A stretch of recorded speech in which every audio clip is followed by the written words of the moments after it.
Imagínate estar en Japón en 1967. Aún el hombre no pisó la luna, no existía internet y publicar un manga que 50 años después vuelva a marcar tendencia. En este canal hemos hablado de mangakas sumamente jóvenes, tal y como hemos hablado como titanes como Ichiro Oda. Hemos hablado de Toriyama, el que consideré el padre del shonen. Y es que todo mangaka admite sus influencias de otros mangakas mayores, incluso considerando a estos como maestros. Para Tabata, creador de una obra de arte que merece el traje, se basó fuertemente en el trabajo de Kentaro Miura. Y ya está, ya me quito el traje porque ya no toca nada de Black Clover, así que...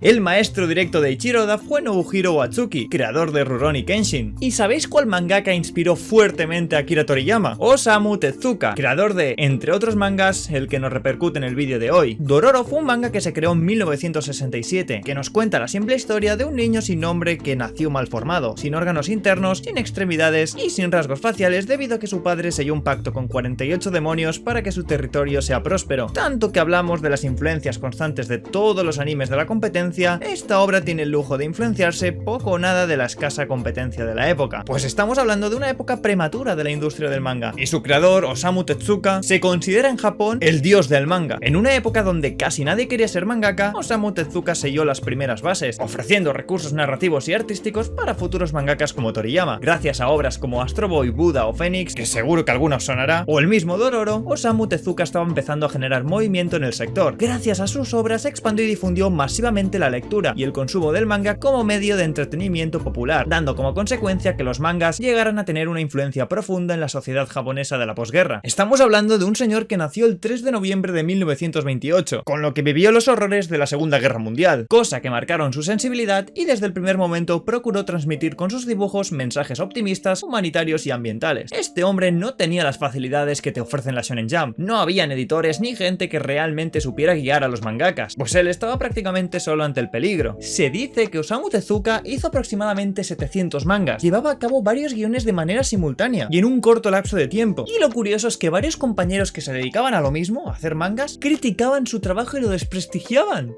Menos mal que este hombre fue fiel a sus creencias y logró ser reconocido al final como el dios del manga. Palabras textuales japonesas. Si hiciéramos caso a los que critican... ahora mismo no tendríamos Black Clover, el mejor shonen del mundo. Osamu Tezuka dibujó más de 150.000 páginas y realizó más de 60 películas en 35 años, pues también era director de cine. Tampoco iba a apostar todo al manga el hombre, ya que nadie se dedicaba a ello. Él fue activo desde los 20 años hasta 1988, un año antes de su muerte.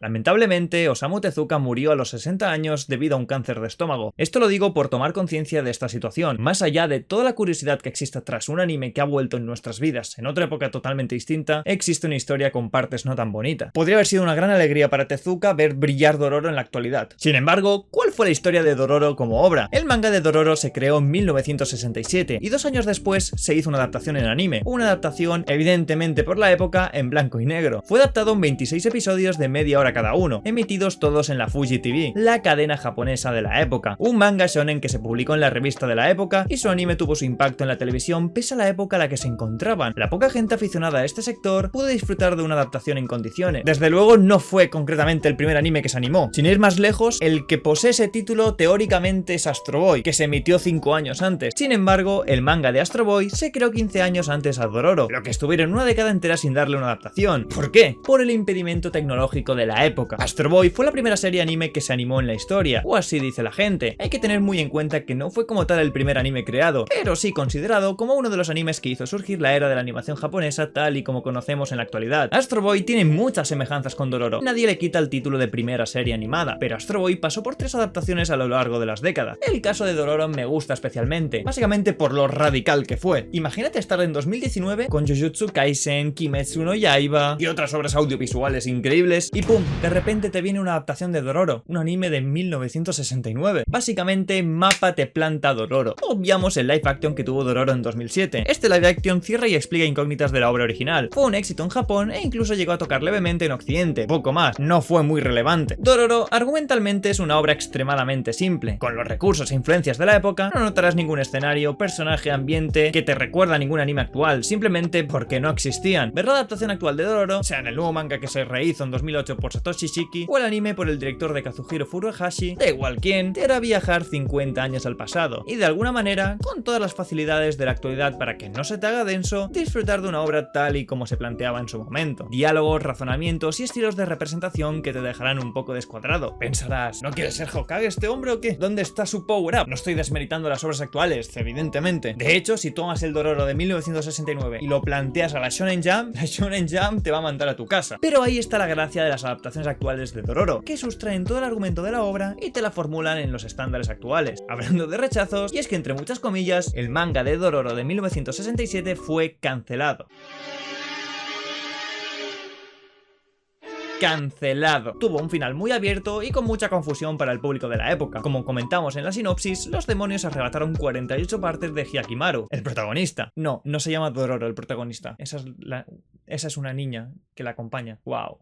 ¡Pum! Le tomaría 50 años recuperarlas todas, pero como tenían que terminar dicha obra, crearon una criatura que mezclaba a todos los demonios restantes. No creo que como tal fuera una obra que impidiera funcionar en la revista de su momento, pero seguro que los ingresos fueron muy escasos por el poco consumo en general del manga, por lo que se llevó Dororo a otra revista llamada Bokeno, y permitieron a Tezuka llevar a cabo otro final. Este final era el que se tenía contemplado, sin embargo, por diversas condiciones, no se llegó a formalizar. Este final os lo contaré, no es ningún spoiler como tal, porque la adaptación de Mappa no tiene nada que ver con eso. Porque la adaptación del manga tiene otro final totalmente distinto. Este os chocará un poco. Y es que el final original de Tezuka contempla que las 48 partes del cuerpo de Hyakimaru fueron utilizadas para crear a un humano, a Dororo. Por ello, quiere recuperar todas las partes de su cuerpo, la manera más sencilla sería matándola. Pero no puede matarla. Un final muy frustrante, y sus viñetas del manga, entendiendo solo la sinopsis, se ven chocantes. Lo dicho, que si vais a ver la adaptación de Mappa, no os preocupéis. Tal fue el impacto de sus creaciones y de sus obras, que hasta el día de hoy la base de su estilo perdura en los nuevos autores japoneses y los personajes que él dio a luz con su pluma. Siguen viviendo en la cultura popular en Japón, donde se puede encontrar en las librerías la gran mayoría de sus obras. La ternura y el profundo y sincero humanismo que imprimió a sus personajes han dejado una huella indeleble, haciendo de él un autor universal capaz de traspasar cultura. Incluso los ojos desproporcionadamente grandes que son tan característicos de la animación y los mangas constituyen un legado de Tezuka. Tezuka hizo una revolución en el mundo del manga y dio paso a la industria del anime a conocer el estilo de trabajo que conocemos en la fecha. La recurrencia de episodios, un margen de media hora semanalmente, un pack de 24 o 26 episodios, lo que sean, es lo que se hace en la actualidad, en pocas palabras. Irónico que Mappa haya tomado esta adaptación, ya que ellos también, para bien o mal, están adoptando estilos distintos de trabajo, bastante malos, pero en definitiva están revolucionando el sector. Astro Boy, probablemente el verdadero inicio del anime y la tercera obra de Tezuka, marcó significativamente más en ambos sectores, y pese a las numerosas críticas hacia el trabajo de Tezuka, pudo sacar todo adelante. Recordemos la dura época que se vivía por aquel entonces en Japón, que impedía el progreso de una industria como esta, y Astro Boy no solo fue un éxito en Japón, que incluso pudo expandirse rápidamente en Estados Unidos. De hecho, el nombre original de Astro Boy era Tetsuya Notomu, pero para que lo entiendan las audiencias de Estados Unidos, le pusieron Astro Boy. Estados Unidos ganándole la guerra a Japón, Japón siendo considerado y adaptando el nombre de Astro Boy al inglés. Lo importante a destacar de Astro Boy y lo que le diferencia de Dororo es primero el ser más antigua, y segundo que duró 193 episodios, algo extremadamente sorprendente contando que estábamos en 1963. Dororo solo duró 26 episodios. Si os queréis hacer una idea, la adaptación de Mappa tiene 24 episodios. Tezuka también es conocido por Blackjack y Kimba the White Lion. ¿Cómo? ¿Kimba the White Lion? Esto me recuerda a algo. Y es que esta última causó gran polémica, porque se considera que el Rey León de Disney es una copia de la historia. Pero ¿a quién se quejarán? Perdieron la guerra. Que tomen lo que quieran de los japoneses, los estadounidenses. No les vayan a decir nada.